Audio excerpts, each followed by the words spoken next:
Hello दोस्तों, मेरा नाम है विकास और आप देख रहे हैं केम आइडिया। आज हम क्लास 10th के MCQ देखेंगे एसिड बेस एवं साल्ट से, यानी अम्ल क्षार और लवण से।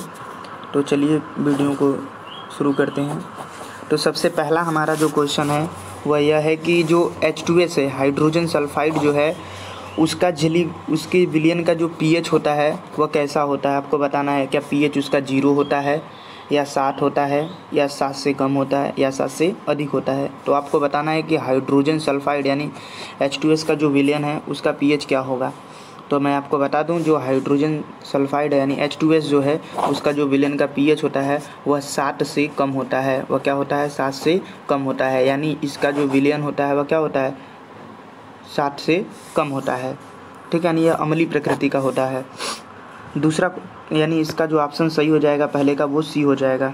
अब दूसरा जो क्वेश्चन है हमारा वह है कि एसिटिक अम्ल एक दुर्बल अम्ल है, क्योंकि जो एसिटिक अम्ल है जिसका फार्मूला होता है CH3COOH, इसको कहते हैं एसिटिक अम्ल।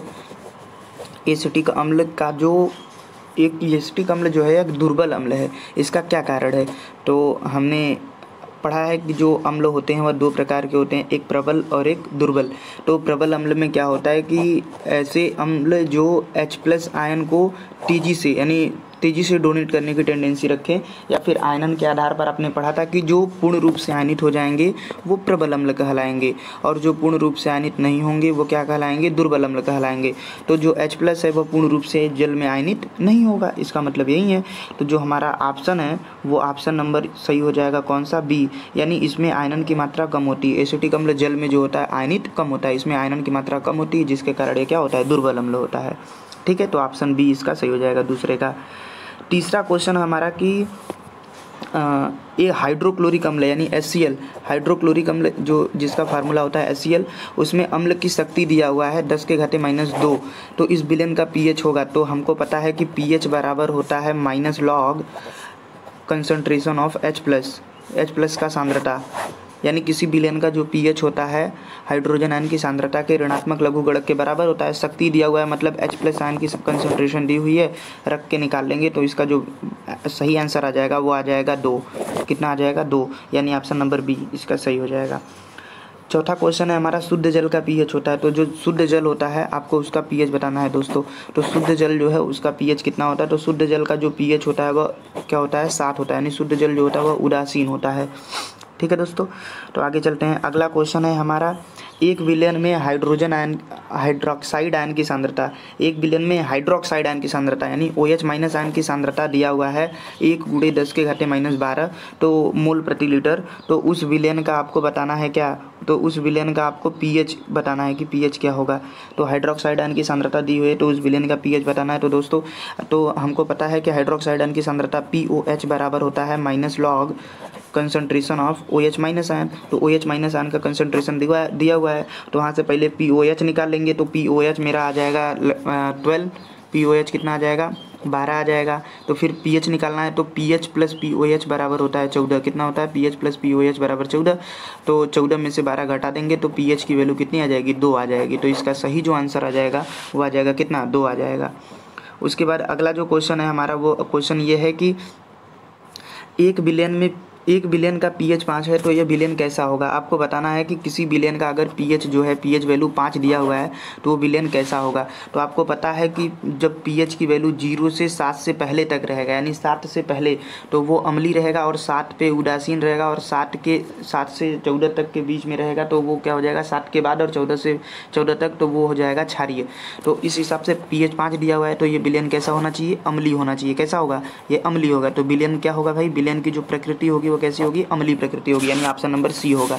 ठीक है, अगला क्वेश्चन है हमारा 7वां क्वेश्चन है हमारा कि कोई विलयन लाल लिटमस पेपर को नीला कर दे रहा है। कोई विलयन है जो लाल लिटमस पेपर को क्या कर दे रहा है? नीला कर दे रहा है। तो उसका pH क्या होगा? तो भाई लाल लिटमस पेपर को नीला कर रहा है, इसका मतलब वह क्षार है, क्योंकि क्षार ही ऐसे होते हैं जो लाल को क्या कर देते हैं? नीला। लाल लिटमस पेपर को क्या कर देते हैं? नीला। इसका मतलब वो विलयन कैसा होगा? क्षारीय होगा। तो इसका जो सही ऑप्शन है वो ऑप्शन हो जाएगा डी, यानी उसका pH होगा 10 होगा।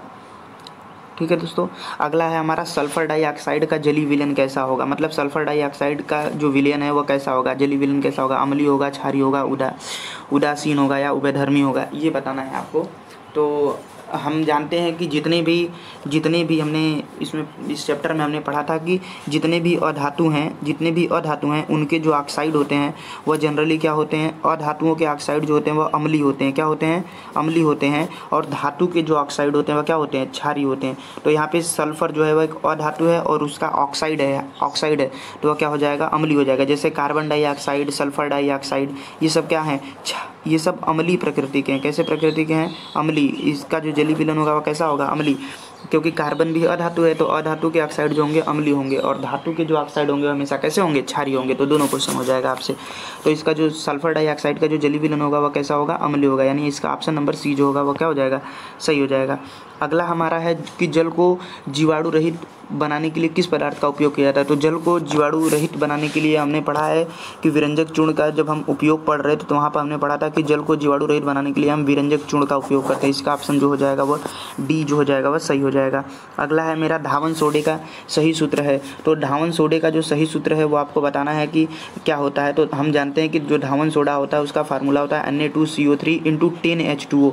10 जल के 10 अणु होते हैं, सोडियम कार्बोनेट के साथ जल के 10 अणु होते हैं तो उसको हम धावन सोडा बोलते हैं। इसका जो रासायनिक नाम होता है धावन सोडे का वो होता है सोडियम कार्बोनेट डेकाहाइड्रेट। तो हमारा जो ऑप्शन सही हो जाएगा वो ऑप्शन डी सही हो जाएगा इसका।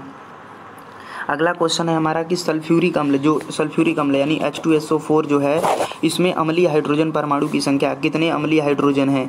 तो इसमें जो अम्लीय हाइड्रोजन परमाणु की संख्या है वह है कितनी? 2 है।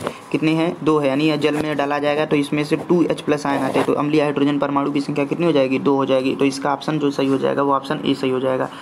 अगला है कि हमारा अम्लीय विलयन का pH मान होगा, अम्लीय विलयन का pH मान होगा। तो अम्लीय विलयन का जो pH मान होता है वह 60 से क्या होता है? कम होता है। यानी ऑप्शन नंबर जो सी है वह क्या हो जाएगा? सही हो जाएगा।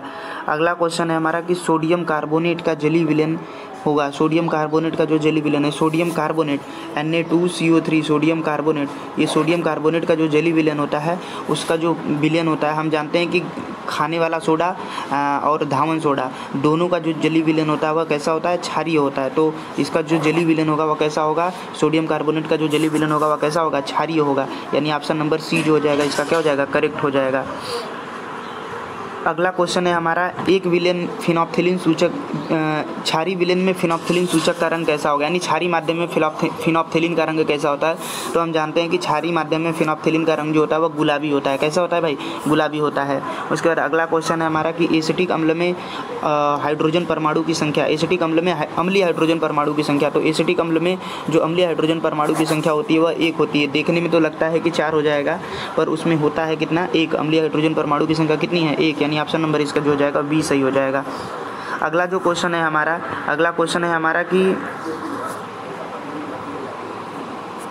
हमारा कि विरंजक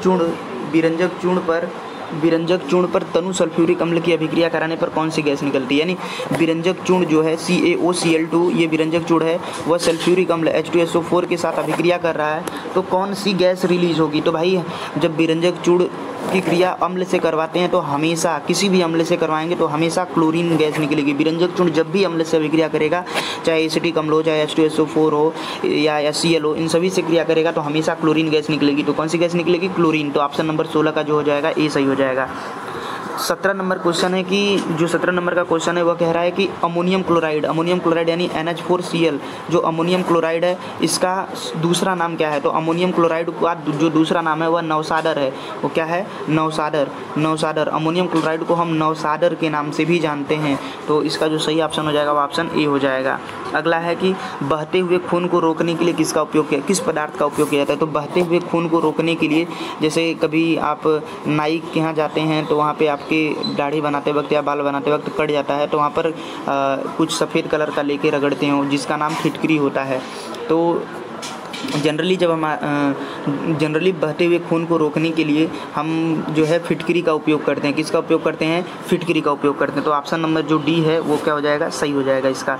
नेक्स्ट क्वेश्चन है हमारा 19 नंबर का जो क्वेश्चन है कि निम्न में से कौन सा अम्लीय लवण है। तो अम्लीय लवण हमारा हो जाएगा NaHSO4 यानी ऑप्शन नंबर सी हो जाएगा इसका सही। अगला क्वेश्चन है हमारा 20 नंबर का क्वेश्चन कि प्रबल अम्ल के जलीय विलयन में किसकी अधिक होती है, यानी जो प्रबल अम्ल होते हैं यानी अम्लीय माध्यम में किसकी अधिकता होती है। तो जो अम्ल जो होते हैं वह H+ आयन देने की टेंडेंसी रखते हैं, यानी H+ आयन जिसमें ज़्यादा होगा, जिसमें नंबर ऑफ H+ आयन की संख्या ज़्यादा होगी वो प्रबल अम्लीय हो जाएगा, यानी H+ आयन। तो प्रबल अम्लीय के विलयन में जो होगा वह H+ आयन ज़्यादा होगा, तो ये ऑप्शन इसका क्या हो जाएगा, सही हो जाएगा। अगला हमसे पूछा हुआ है कि फिटकरी अथवा पोटासियम का सूत्र होगा। फिटकरी का सूत्र क्या होता है भाई, K2SO4 Al2SO4 का thrice into 24H2। Option number B भी है, और देखिए यहाँ पर KAlSO4 ट्वाइस इंटू 12H2। ये जो ऑप्शन बी और ए है दोनों एक ही चीज़ लिखा हुआ है, बस इस पहले में जो है वहाँ से सभी जगह से 2 को कॉमन ले लिया गया। जैसे यहाँ पे 24H2 है तो यहाँ पे 12H2 है। फिर उसके बाद देखिए SO4 टोटल नीचे वाले में देखिए तो टोटल SO4 4 है, तो वहाँ पे 2 SO4 है, और पोटेशियम 2 है तो यहाँ उसमें ऊपर वाले में 1 है। यानी इसका मतलब फार्मूला एक ही है, बस वहाँ से 2 कॉमन ले लिया गया है। तो जो इसका जो सही आंसर होगा वह सही आंसर होगा उपयुक्त दोनों। तो उपयुक्त दोनों जो है इसका सही आंसर है। और जो नीचे डी ऑप्शन लिखा हुआ है FeSO4 NH4 twice SO4 into 6H2O, ये हमारा मोहर लवड़ है। क्या है, मोहर लवड़ का फार्मूला। तो आप इसको भी याद रखेंगे कि मोहर लवड़ का भी फार्मूला बहुत बार पूछा जाता है, फिटकरी और मोहर लवड़। तो फिटकरी का फार्मूला आप इन ऊपर वाले में से दोनों को याद कर सकते हैं, दोनों फार्मूला है, और मोहर लवड़ का एकदम डी ऑप्शन है। ठीक है, तो इसका जो सही आंसर हो जाएगा फिटकरी या पोटासियम का फार्मूला, तो उपयुक्त दोनों सही हो जाएगा। ठीक है, अगला क्वेश्चन है हमारा कि निम्न में से कौन सा प्रबल क्षार है। तो भाई हमको पता है कि प्रबल क्षार जनरली कौन होता है, KOH और NaOH। जो KOH और NaOH है इसमें क्या होते हैं, प्रबल क्षार होते हैं। और ये चूने का पानी है और magnesium hydroxide, milk of magnesia. ये देखिए MgOH को ट्वाइस को हम मिल्क ऑफ मैग्नीशिया भी कहते हैं। ठीक है, और ये अमोनियम हाइड्रोक्साइड है। लास्ट जो डी ऑप्शन है वो अमोनियम हाइड्रोक्साइड है, और पहला जो है कैल्शियम हाइड्रोक्साइड जिसको बुझा हुआ चूना कहते हैं। और जो KOH है पोटेशियम हाइड्रोक्साइड है, जो कि सबसे प्रबल क्षार है, जो कि क्या है, सबसे प्रबल क्षार है। तो इसमें जो प्रबल क्षार हो जाएगा वो KOH हो जाएगा। अगला हमारा है कि प्रबल अम्लीय माध्यम में मिथाइल ऑरेंज होगा। भाई गलती से मिस प्रिंट हो गया है, तो यहाँ पर आप ये जानिए कि ये मिथाइल ऑरेंज लिखा है, मेथिल ऑरेंज लिखा हुआ है। ठीक है, तो प्रबल अम्लीय माध्यम में मेथिल ऑरेंज का रंग कैसा होता है। तो प्रबल अम्लीय माध्यम में जो मेथिल ऑरेंज का रंग होता है वह लाल होता है। कैसा होता है, लाल। तो अम्लीय माध्यम में मेथिल ऑरेंज का जो रंग होगा वह कैसा होगा, लाल होगा। तो अगला क्वेश्चन देखते हैं। अगला क्वेश्चन दिया हुआ है कि ABCD विलयनों का pH, मतलब ABCD 4 विलयन है, उनके pH मान 11, 9.5, 3.5 तथा 6.5 है। तो आपको बताना है कि इनमें से कौन सा सर्वाधिक क्षारीय विलयन होगा। तो आपको बताना है कि इनमें से कौन सा सर्वाधिक क्षारीय विलयन होगा। ABCD 4 विलयन दिए हुए हैं, सबका pH दिया हुआ है, सबसे क्षारीय विलयन कौन है। तो जिसके लिए pH मान ज़्यादा होगा वह क्षारीय होगा, pH मान 7 से ज़्यादा होगा तो वह क्षारीय होगा। तो सभी लगभग 2 7 से ज़्यादा दिया हुआ है। 11 जो होगा, जैसे जितना ज़्यादा pH वैल्यू जितना ज़्यादा होगी वह उतना क्षारीय होगा, और pH वैल्यू जितना कम होगा वो उतना अम्लीय होगा। तो pH वैल्यू सबसे ज़्यादा कौन है, 11 है। तो 11 किसके लिए दिया है, A के लिए दिया हुआ है, यानी विलयन A जो है उसका pH जो है 11 है। तो A विलयन जो होगा वो सबसे ज़्यादा क्षारीय होगा, यानी इसका ऑप्शन नंबर बी जो होगा वो क्या हो जाएगा, सही हो जाएगा। लास्ट क्वेश्चन है हमारा 25 नंबर का कि रक्त का pH कितना होता है। तो भाई रक्त का जो pH होता है, जो खून का जो pH होता है वह 7.4 होता है। वह हल्का क्या होता है भाई, क्षारीय होता है। तो रक्त का pH कितना हो जाएगा, वो हो जाएगा 7.4। ठीक है, तो चलिए फिर आगे मिलते हैं। इसी पर अब हम वीडियो को समाप्त करते हैं, फिर मिलेंगे नेक्स्ट वीडियो में। ठीक है, थैंक यू।